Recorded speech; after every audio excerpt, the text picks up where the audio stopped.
Bonjour à tous et bienvenue dans cette nouvelle vidéo de déballage de boîtes. Cette semaine, le pack, le renouveau du cercle brisé, et dans cette vidéo, les deux cartes de la classe survivant. Alors cette vidéo est un peu en retard, on est dimanche matin, deuxième prise, parce que je suis pas bien réveillé, j'avais oublié de lancer l'enregistrement, mais je m'en suis rendu compte rapidement. Voilà, donc le rythme va être un peu lent, j'espère pas dire trop de conneries. La première carte, c'est le 9 de bâton. C'est le tarot des survivants, de niveau 3 comme les autres, 3 ressources comme les autres, ça occupe un emplacement de tarot, ça a le trait tarot. Réaction, quand vous piochez une carte rencontre non faiblesse, inclinez le 9 de bâton, annulez tous les effets de cette carte et mélangez-la dans le deck de rencontre. Ensuite, piochez une autre carte du dessus du deck de rencontre. Réaction, quand la partie débute, si le 9 de bâton est dans votre main de départ, mettez-le en jeu. Donc cette carte-là vous permet une fois par round, vu qu'il faut l'incliner, de remplacer votre carte de rencontre, qui peut être un ennemi, par une autre carte de rencontre. Alors vu que vous mélangez la première dans le deck avant de piocher la deuxième, si vous n'avez pas de chance, vous repiochez la même. Et l'effet classique, si c'est dans votre main en début de partie, vous mettez en jeu. L'effet est très bien, surtout si vous jouez en solo. Pardon. En solo, c'est impossible de faire un investigateur qui soit bon dans absolument tous les domaines. Vous commencez chaque partie en sachant que potentiellement une carte peut vous coûter la résolution que vous cherchiez.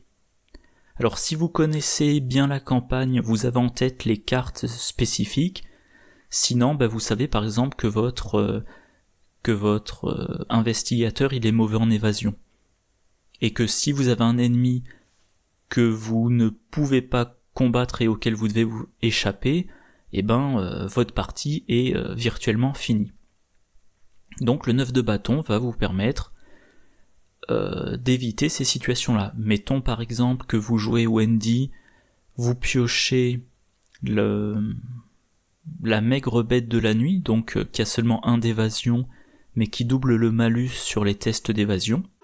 Vous n'avez rien pour lui échapper automatiquement, et vous jouez dans un niveau de difficulté élevé où il y a des, moins 5 ou moins 6, vous savez qu'avec le 9 de bâton, vous devez remélanger la maigre bête chasseresse de la nuit. Voilà par exemple. Ou alors, vous savez que n'importe quel test de volonté avec une difficulté supérieure à 3, vous le ratez. Ou tout simplement quelque chose qui pourrait vous infliger beaucoup d'horreur quand vous avez déjà pris des horreurs, enfin bref. Vous jouez votre partie, vous avez en tête... vous savez qu'il y a des cartes qui vous font...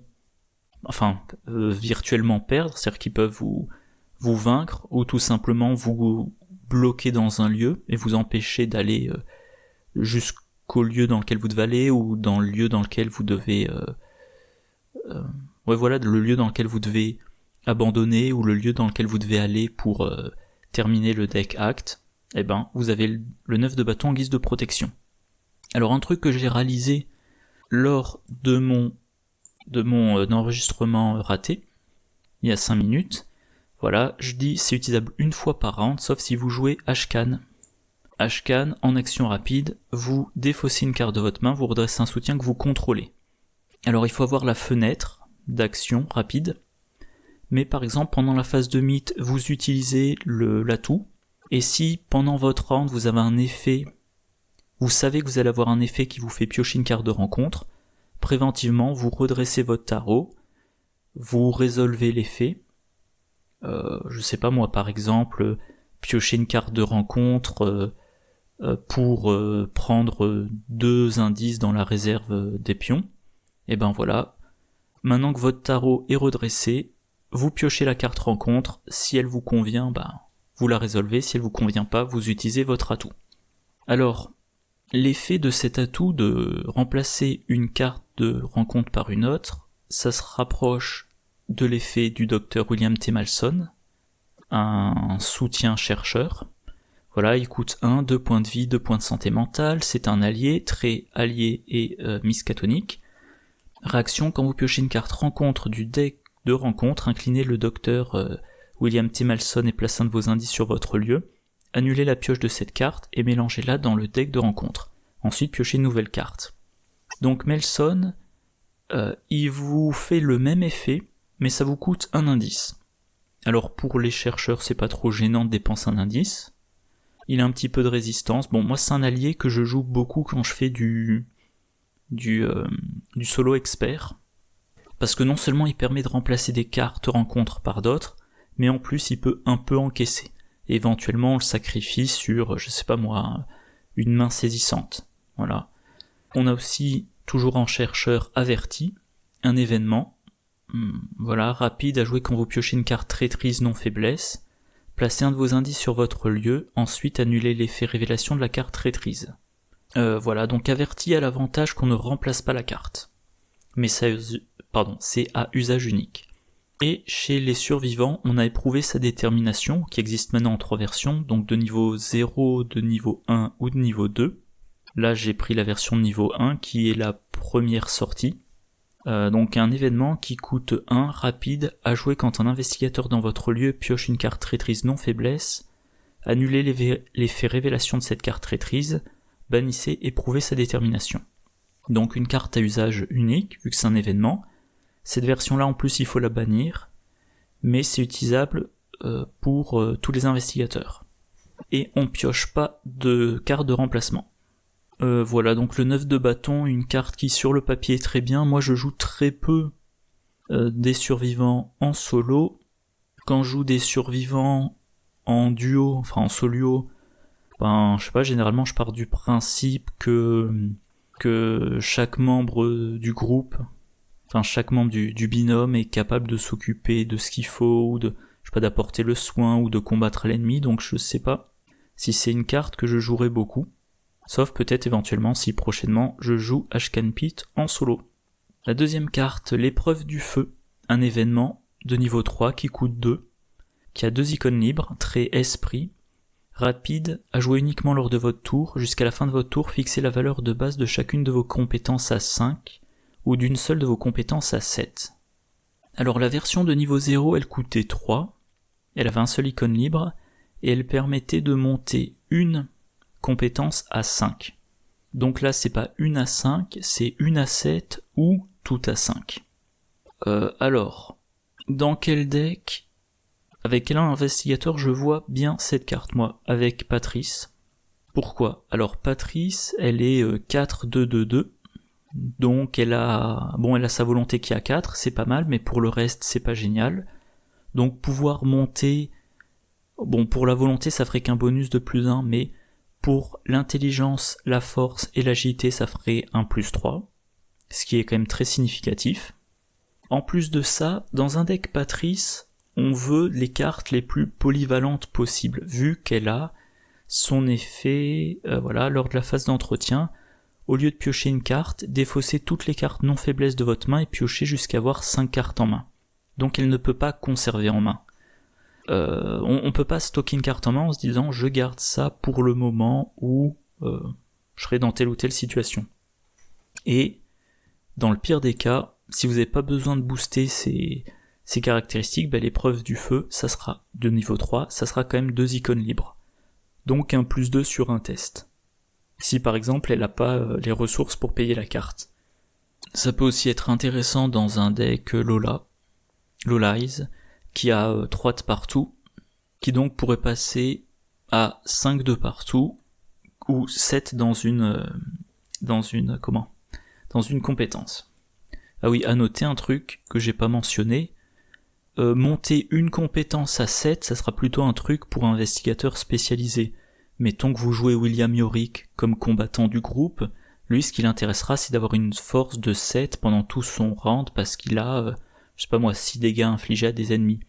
Toutes les compétences à 5, ça sera plutôt un truc de solo, parce que vous devez dans un premier temps, mettons par exemple que vous jouez avec l'arc décoré, non, mauvais exemple, l'arc décoré vu qu'il fonctionne à l'agilité, mais voilà, imaginons, vous avez un ennemi qui a riposte, vous allez d'abord vouloir lui échapper, donc il vous faudra utiliser votre agilité, qui a maintenant une valeur de base de 5, puis ensuite vous le combattez avec, peut-être le couperet ou la batte de baseball, peu importe, et maintenant vous utilisez votre valeur de force de base de 5, et une fois que vous êtes débarrassé de l'ennemi, vous pouvez faire votre enquête, pareil, vous avez une valeur de base de 5.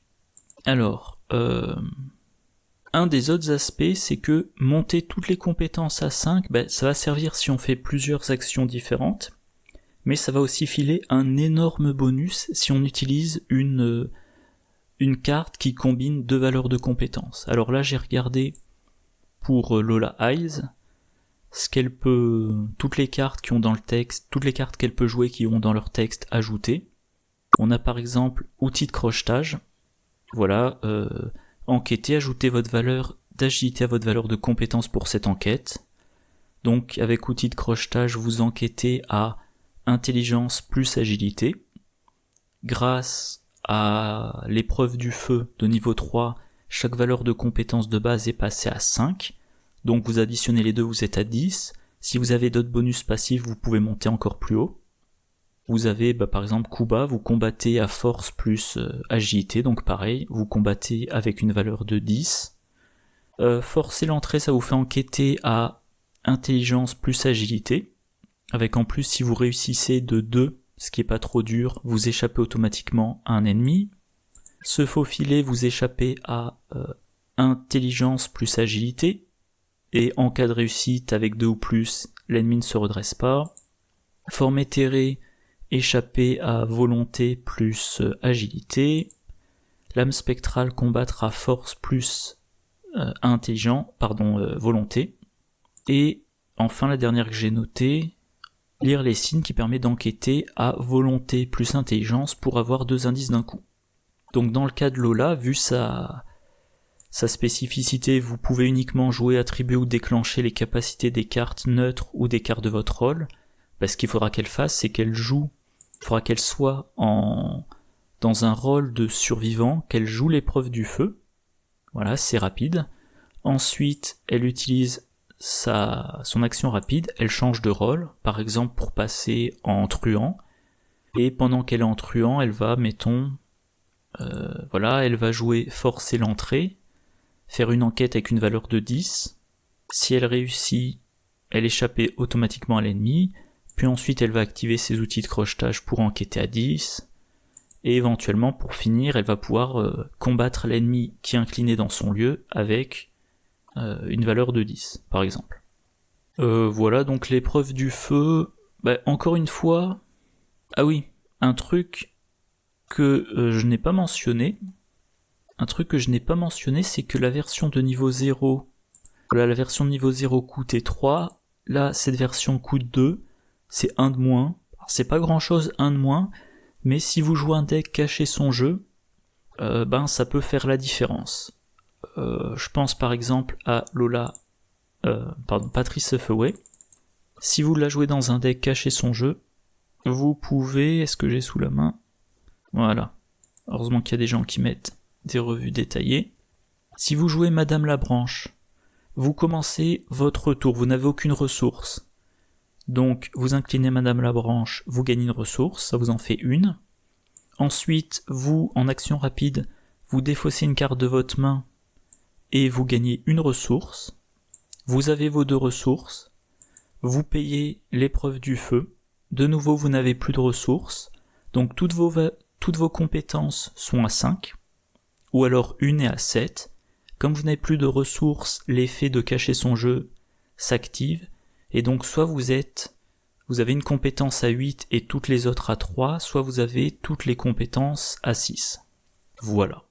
Bon voilà, je crois que c'est tout ce que j'avais à dire sur ces 2 cartes survivants, qui sont bien sur le papier, mais qui ne correspondent pas au deck que je joue en ce moment. Bon voilà, j'espère que la vidéo vous a intéressé, encore une fois j'espère que j'ai pas dit trop de bêtises, que j'étais suffisamment bien réveillé pour la vidéo. Moi je vous souhaite une bonne journée, une bonne soirée, 2 bonnes parties, et on se retrouve plus tard dans la journée pour la dernière vidéo de ce renouveau. Au revoir.